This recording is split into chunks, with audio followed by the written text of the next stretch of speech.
Hey buddy, watch this.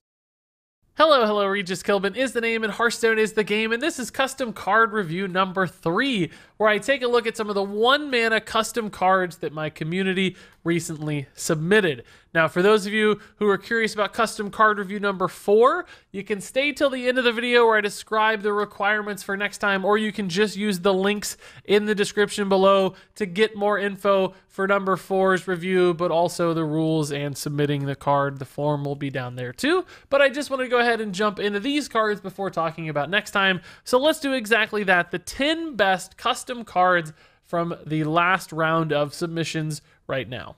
And as we jump into the first card here, the library, I just want to remind you real quickly, these are in no particular order, and it was really difficult to narrow all of the great submissions down to 10 cards, so don't be insulted or feel bad if your card didn't make the cut. There were a lot of fantastic cards. It's hard to feature everything, so these are the ones that just stood out the most to me, and I'm going to essentially tell you why. So with the library here from Luke Skywogre, this would be a 1-mana legendary spell for Priest. Note that this is a Priest card. You can tell by the white banner running down the middle, even though this is in gold.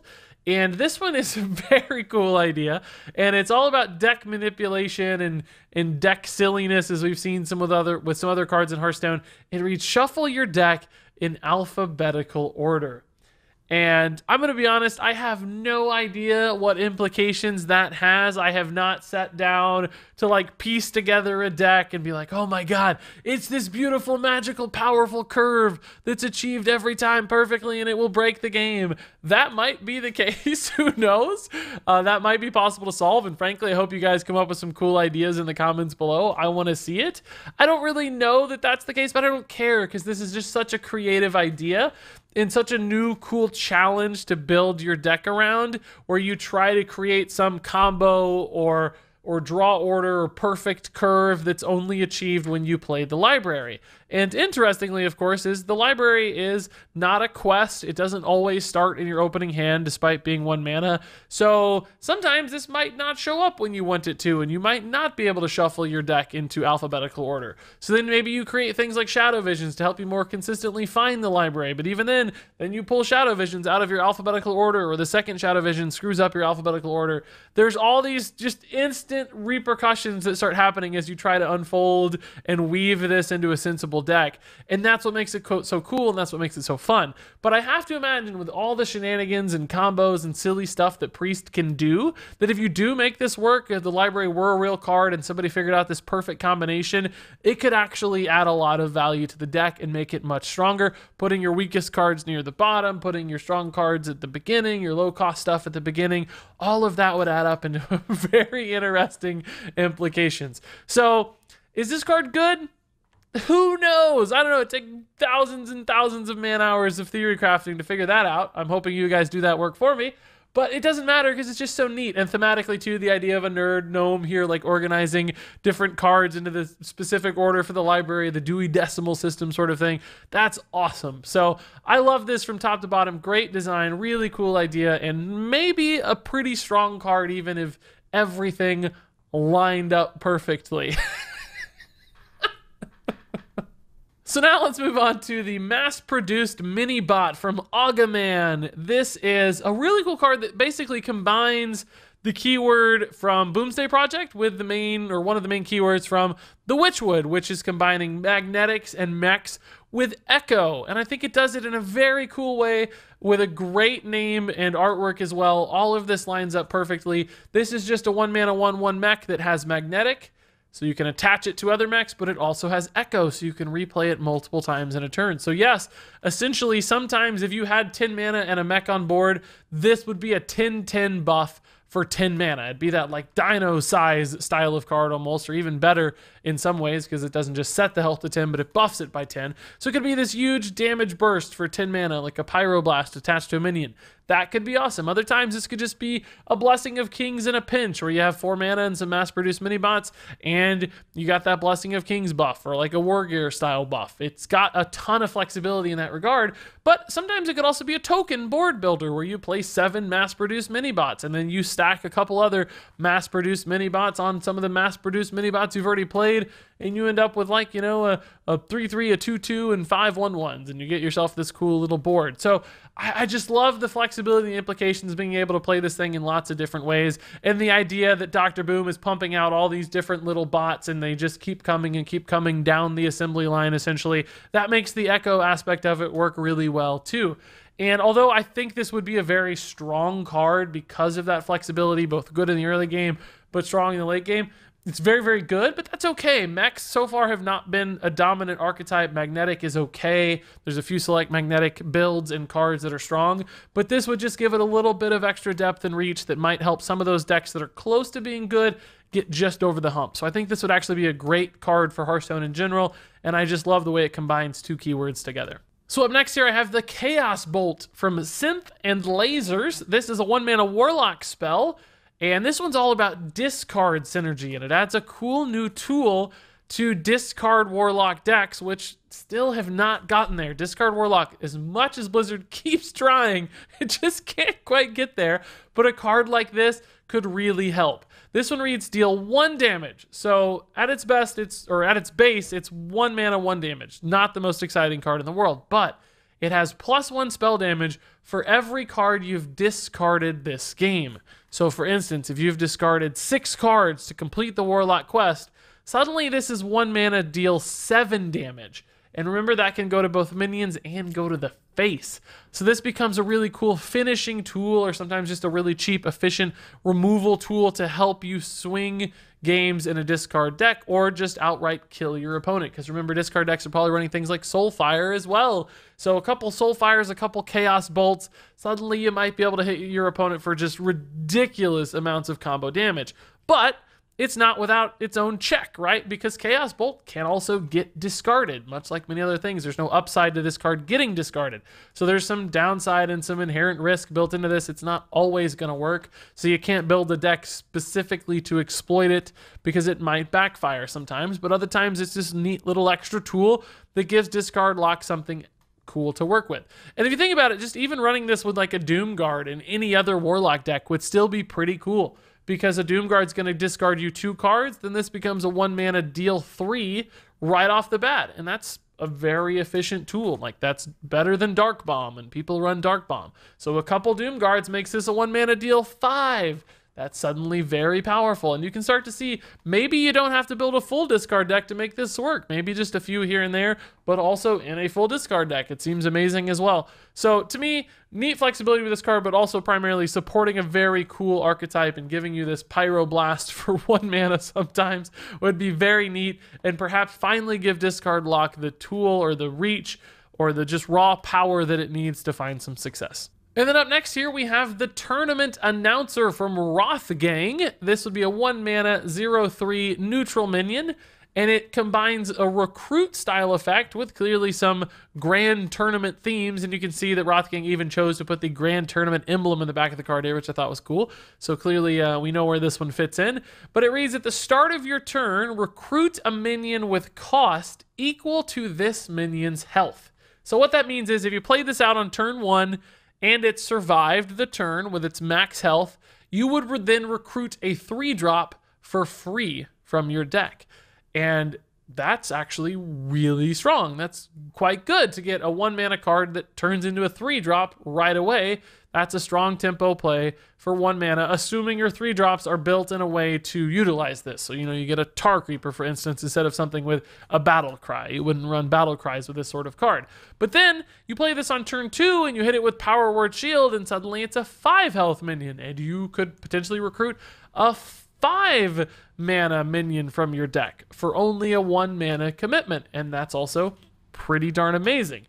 But of course, even though that's got a lot of upside and a lot of raw power potential, there's a clear downside to this card as well. It's a 0/3, and that means if you play this a little late, because it's happening at the start of your turn and not the end of your turn, that means you're passing all the initiative back to your opponent, and most of the time it's going to be very easy for them to kill something like the Tournament Announcer. So they can just trade a Flame Imp into it, and then you've played a 1 mana card that basically just healed you for 3 or didn't really accomplish much because it ate a free minion trade.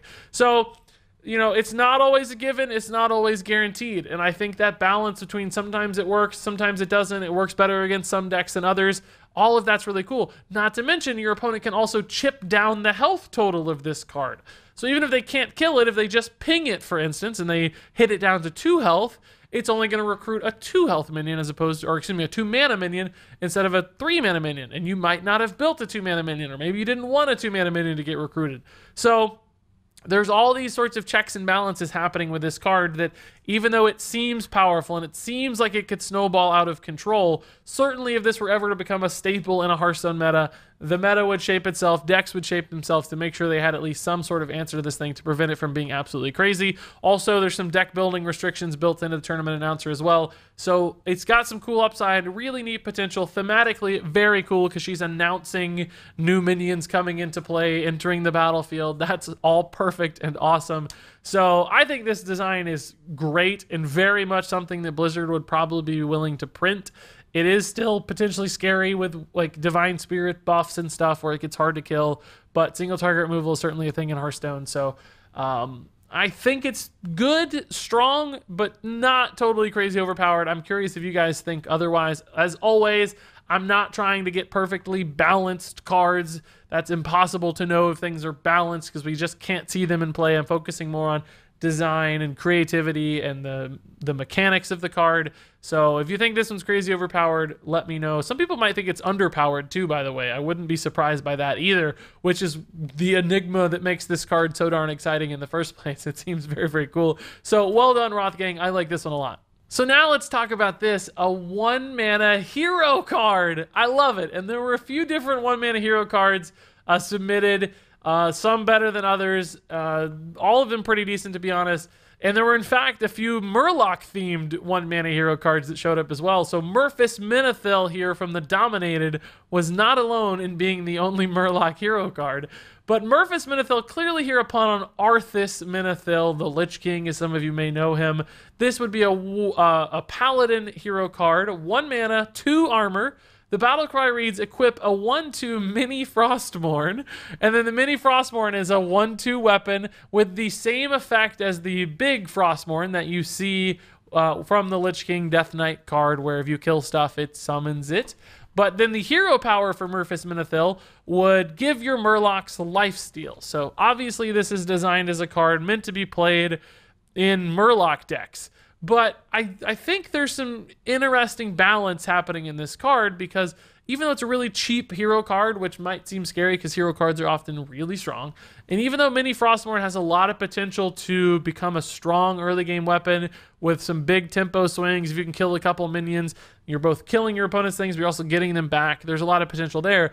The thing that keeps this card balanced and in check to me is that the passive hero power here honestly just wouldn't be very good. It would be worse than summoning a 1/1 a vast majority of the time, because with the Murloc playstyle currently, Murlocs are much better at being aggressive and playing a fast, all-in sort of style. They're not good at running games long or going into fatigue. So with Death's Embrace, this is much more of a survivability hero power because it's all about lifesteal. It's not adding power to the board. It's not adding stats. It's not aggressive by any means. So it's kind of at odds almost a little bit with what Murlocs would want to do, but we've already seen some lifesteal Murloc action in the past, and this is a neat little spin on it, certainly still thematically appropriate to the Lich King or Arthas because Frostmourne and lifesteal, that's Death Knight sorts of stuff. So I like the way this combines all those disparate elements together. It's one of those things that wouldn't be obvious to run in a Murloc deck necessarily, even though it's got a perfect Murloc synergy. You could almost run this as just a generic card in some other kind of list just because Mini Frostmourne is a really good way to start the game. The good thing about Mini Frostmourne though is because it only has 1 attack, it's not always going to be able to kill things cleanly, right? If it has a 2 health minion over there, Mini Frostmourne's not going to do a lot of work. Other times, yeah, you could still kill something big if you can soften it up perfectly, put it down to 1 health, finish it off, you get it resummoned. But even that has its own checks and balances built in.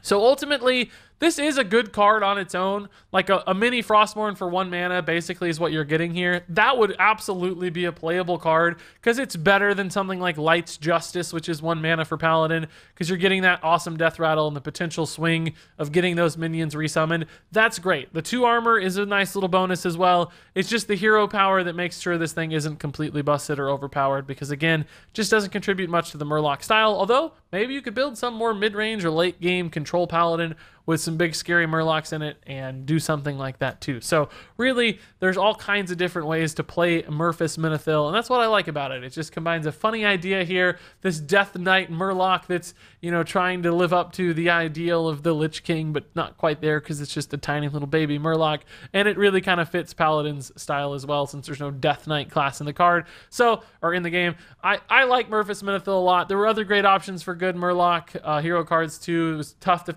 figure out which one I wanted to pick, but ultimately this one just seemed like something Blizzard would create in a way, just a funny reference to an old card that wasn't overpowered or too complex like some of the other hero card designs. So that's why we landed here, and I think it's pretty darn cute and cool.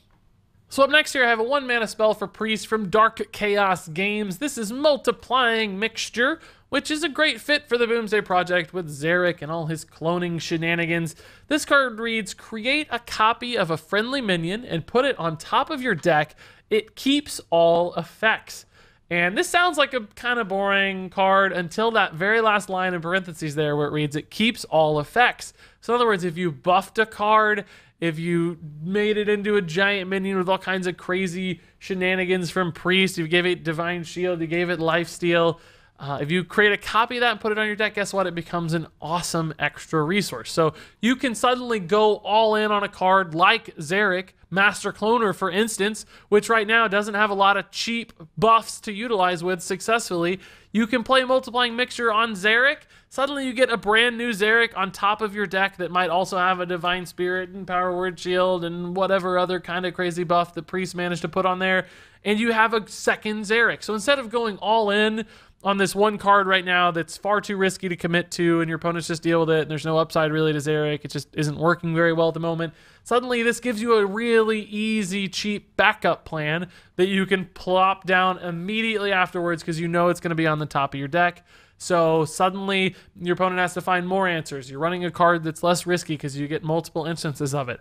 So for me, Multiplying Mixture seems awesome, and it's exactly the kind of stuff that Priest wants to do. It's got that Kingsbane style too, where Kingsbane, you're committing all these buffs, but they come back, and that's what makes Kingsbane so strong. So theoretically, with multiple Multiplying Mixtures, you could keep chaining a minion. You could create copies of your Multiplying Mixture as well with things like Shadow Vision, and just go all in on this one giant minion and just keep playing it, keep playing it. Your opponent only has so many polymorphs, only so many voodoo dolls. Eventually something's going to stick and something awesome's going to happen, and it turns all of this Xeric and cloning and shenanigans style that Priest often has lots of different ways to play into something super cool. So it's really not just Xeric, right? But maybe it's Prophet Velen or Malygos or just some other crazy combo card. This gives you a lot of options. It's still got that deck manipulation of Priest happening as well. The artwork here is fantastic. The name is great. So across the board, I think this would be a strong, playable, and pretty fun card to boot. And speaking of fun cards, here we have the Catcus. And no, that's not a typo or a misspelling. It's not a cactus. It's a Catcus. It's brilliant from Meat and Explosions. I don't know if he made this artwork or found it. Either way, it's absolutely wonderful. Maybe this is a reference to something. I'm not sure. But frankly, it doesn't seem totally out of the Hearthstone style. Like, they do all kinds of goofy stuff like this, all kinds of play on words. So to me, it frankly fits, and it's incredibly creative and clever. And Meat and Explosion was featured previously in another video too, so good stuff here, dude. But the Catcus is a card for Druid that's 1 mana 0/2 with Taunt, so a bit of a little speed bump style card. But it's not just cute and funny, it's also got a really neat mechanic here that reads, whenever this minion takes damage from an attack, deal it back. It's a good rhyme as well. So essentially, you know, the Catcus here almost has like an infinite variable attack amount. Even though it reads 0 attack, apparently it always counterattacks to the amount of damage the minion dealt. So if it gets hit by an 8/8 Mountain Giant, guess what? That Mountain Giant will die to the Catcus because the Catcus will deal 8 damage back. Now, presumably, even if the Catcus were to die to the attack, based on the wording, I think it would still happen. It's not just only if it survives. So they would essentially trade into each other, much like other, much like an 8/8 would trade into an 8/8 or an 8/2. They will finish and resolve the attack. It's not something that would happen afterwards. Otherwise, this card wouldn't work at all. It would only work against one attack minions, essentially, which obviously wouldn't be very good. But because it can deal that attack damage back, it becomes a really interesting sort of speed bump. It's almost like a stubborn gastropod style card in a way, right? In a way, it almost has poisonous. It's not exactly the same, of course, right? Because a minion might have more health than its attack. It's dealing the attack damage back. So lots of minions could still survive depending upon their stat alignment. But still the same idea or sort of design as something like Stubborn Gastropod. A small, tiny taunt that trades up much larger than it otherwise should. And I think that's really intriguing. Not to mention, Druid does have some ways to buff the health of small minions we've seen with token-style Druids before. Clearly, they can add health with Power of the Wild, Mark of the Lotus in Wild format. Even something like Mark of Nature could give this health and make it more annoying to deal with. But even as at its own level, just as a 1-mana 0/2, it's still a neat little card. I don't think most Druid decks right now would run it just because Druid has a lot of great tools. But the mechanic is interesting. There are lots of different ways to build around it and support it and make it even more annoying. And this kind of little disruptive card is really fun and cute to me. Also, just the idea of a cactus pricking you back when you touch it. That's an obviously great execution of this name and artwork. So across the board, I love this design. I think it's fantastic. So up next here, we have the Nitwitted Ogre from Araturo. And this card probably isn't quite as fun or crazy or unique in its execution as some of the other cards on this list, but I think it's just a really realistic looking Hearthstone card. This feels like exactly something that would be designed by the Hearthstone team and could easily make it into any given expansion. The Nitwitted Ogre is a 1-mana 2/4, so a fantastic stat line for 1 mana, really well statted fellow here. It's going to trade a lot into early game minions. If this effect doesn't backfire, which the effect reads 50% chance to attack itself. Now, we've seen with other Ogre-style minions in the past, they had a 50% chance to attack the wrong target, but they would often still attack something on your opponent's side of the board, so often it would work out whether you just hit their face or killed a minion you didn't intend to. The downside wasn't enormous necessarily because it would still do some sort of positive attack. It would do something you theoretically wanted it to do. It wouldn't actively hurt you. It would just be good in a different direction, basically. But with a Nitwitted Ogre here, it can actually hurt itself, and frankly, it can kill itself. So there's a 50% chance it just attacks itself and comes down to a 2/2 instead of actually killing something on your opponent's side of the board. And then the next time you attack with it, it might hit itself again, and it might kill itself and never actually get an attack. That would happen 25% of the time over 2 attacks. Because it's 50% the first time, 50% the second time, 25% of the time, if you attack with this twice, it just kills itself. But alternatively, it's one of those things where even if it did attack itself once, a 1-mana 2/2 is often a playable card. We've seen that in the past with cards like Enchanted Raven. 1-mana 2/2 is not that bad. It'd be on a little bit of a delay, but that's okay. Other times, of course, it's just going to trade into that Flame Imp and have a ton of upside because the attack went through successfully, and it was a great early game minion body that worked.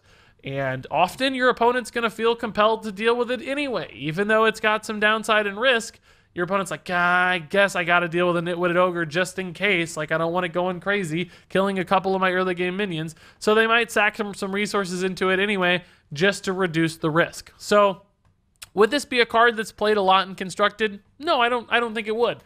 It'd be a decent arena card. It might make it into some zoo-style decks just because of the stat line, but it's interesting enough. It's maybe good enough some of the time, and that's what makes this exactly like a Hearthstone card to me.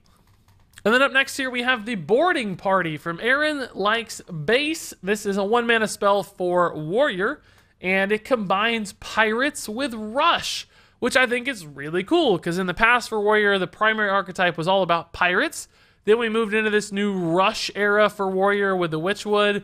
Rush Warrior is okay. Hasn't really made a name for itself outside of perhaps Dr. Boom giving minions Rush.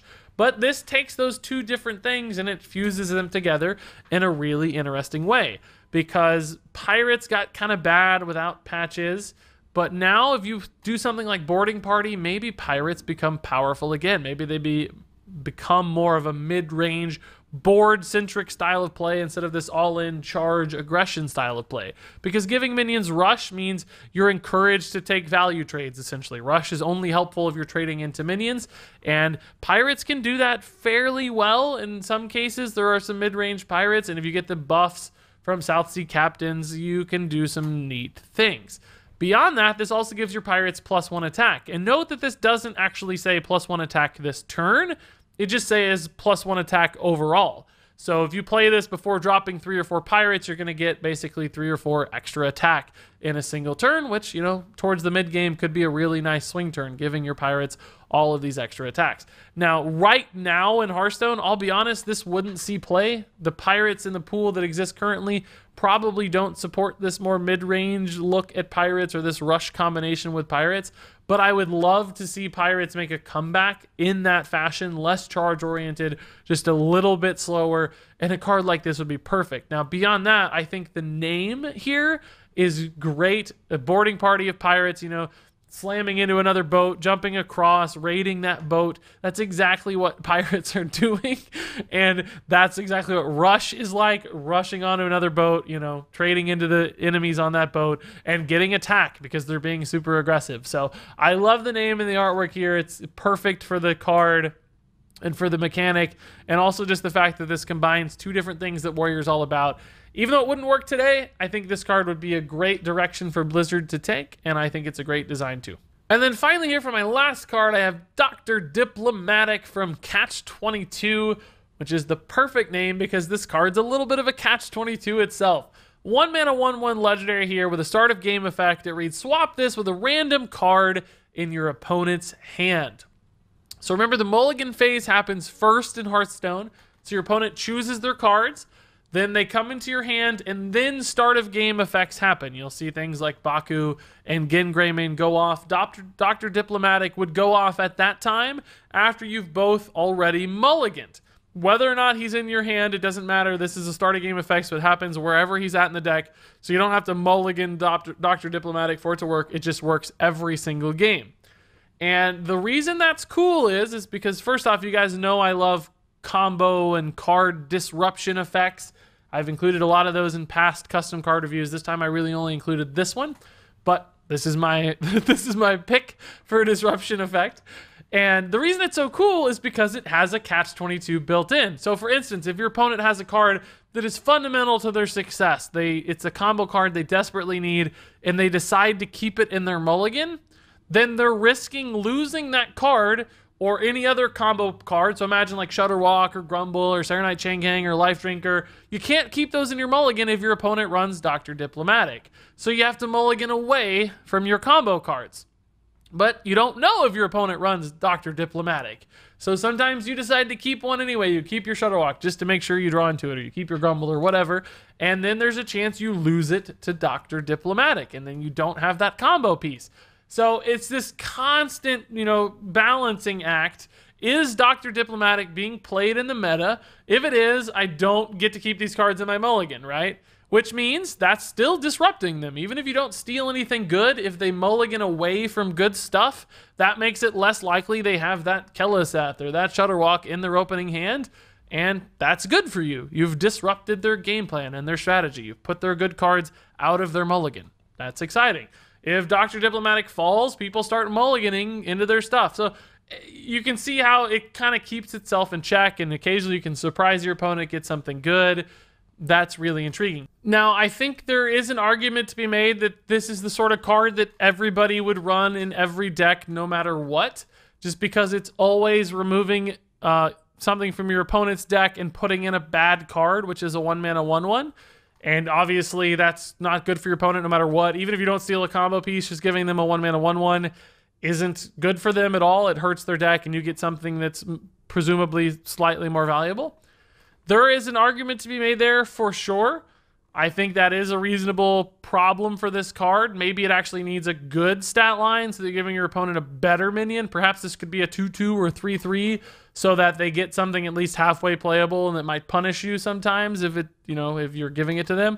But all the same, I don't think every deck would run this, because if you're running a more proactive deck and you need specific things, you need to achieve a combo, you're trying to get a really aggressive start, getting a random card from your opponent's deck can still slow you down. It's not helpful necessarily, right? It's going to be putting something into your deck, or maybe even into your hand sometimes, that is just not contributing to your game plan. You know, maybe you're a weaponless class that you get a deadly poison from Rogue, right? That example always happens where it's like, oh, this doesn't help me at all. And in fact, it could even backfire in some decks. If you run, for instance, a Spiteful Summoner deck, you couldn't include Dr. Diplomatic because it might swap in a 2-mana spell, put it at the bottom of your deck, and break all of your Spiteful Summoners. So there are all kinds of different decks that wouldn't probably want to run this. I think it would still maybe see a little bit too much play. So it might need some tweaking from a stat standpoint if you want it to be perfectly balanced. But nonetheless, I like the idea of getting that disruption early, creating all that weird catch-22 back and forth with mulligans, because if I mulligan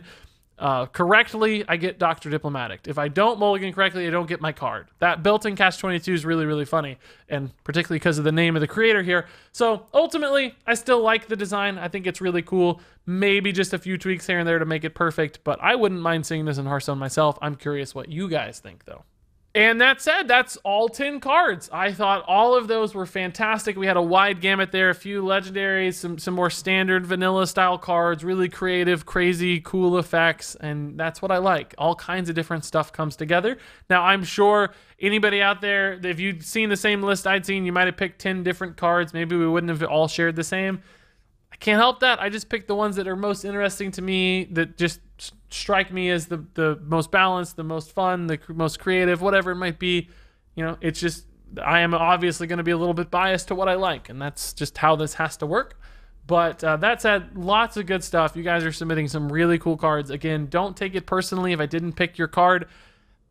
Next time, maybe it'll work out, right? Like, there were probably 40 or 50 cards that were worthy of being featured, and I just had to pick my 10 favorites. So don't let it get you down if you haven't made it into review yet. There's a lot of fun cards. I look at all of them, of course, so I'm going to enjoy it and get some entertainment value, and you're going to get my respect. Even if I don't pick it, I'm still getting something out of it. So I appreciate you guys taking the time to create all these awesome cards. Now, that said, the details for card review number 4. This one will be coming out next. I need you to submit a 10-mana card that has an alternate win condition. So Menethil would be the inspiration for this card, right? Menethil wins not via damage to your opponent's hero, but just some arbitrary win condition that is achieved. I want you to design a card that's 10 mana, like Menethil, and has an alternate win condition. Now, this one's tough. It's hard to think about different ways to end a Hearthstone game. But remember, it can't be via fatigue. That is not really an alternate win condition. That still is damage to your opponent. They die via fatigue damage. It has to be some condition to win other than raw damage. So you have to achieve something, you have to draw something, you have to play so many of something, whatever it is. I want to see your ideas. Come up with some crazy, wacky stuff. I'm curious what other win conditions can exist in Hearthstone. Right now in the game, there are only 2 alternate win conditions. You have the Uther Death Knight's hero power, summoning 4 of those, and then Menethil. So it's got to be something like that. And of course, you can find the link in the description to submit your card. Also, a little bit of a change this time around. I'm going to be posting all of the cards submitted for everybody to look at. So instead of me being the only person that sees them, in the future, all card submissions are going to be public, so that way other people can enjoy your card beyond just me. If you're not okay with that, then you can't submit because I'm going to share the list. Beyond that, there was also another bonus added to my Twitch subscribers recently, where anybody who's a Twitch subscriber can submit more than 1 card. They can submit up to 5 cards. Currently, we've limited it to 1 card. If you're not a Twitch sub, you only get 1 card. If you're a Twitch sub, you can submit up to 5. Now, does that increase your odds of being featured? Probably, because you got a better odds of hitting a card that seems awesome to me. But ultimately, if you submit 1 really, really good card, you're still going to get featured. Don't worry. That doesn't mean you're not going to get featured. That said, if you are a Twitch subscriber, please use your Twitch name when you submit your card. Don't just use any random name. Use your Twitch username so I know that it's you and I can match up and confirm that your 5 submissions are eligible. So, all of that said, guys, thank you so much as always for watching. I look forward to the next round of submissions. It's always so much fun going through these. It takes forever, but it's one of my favorite things to do right now. The designs are so cool and creative, so I'm happy to do it. It's a privilege, not a burden. I look forward to it. Thank you guys a ton. Of course, leave your thoughts and comments and all that fun stuff in the comments below. But until then, thank you so very much for watching. And until next time, game on.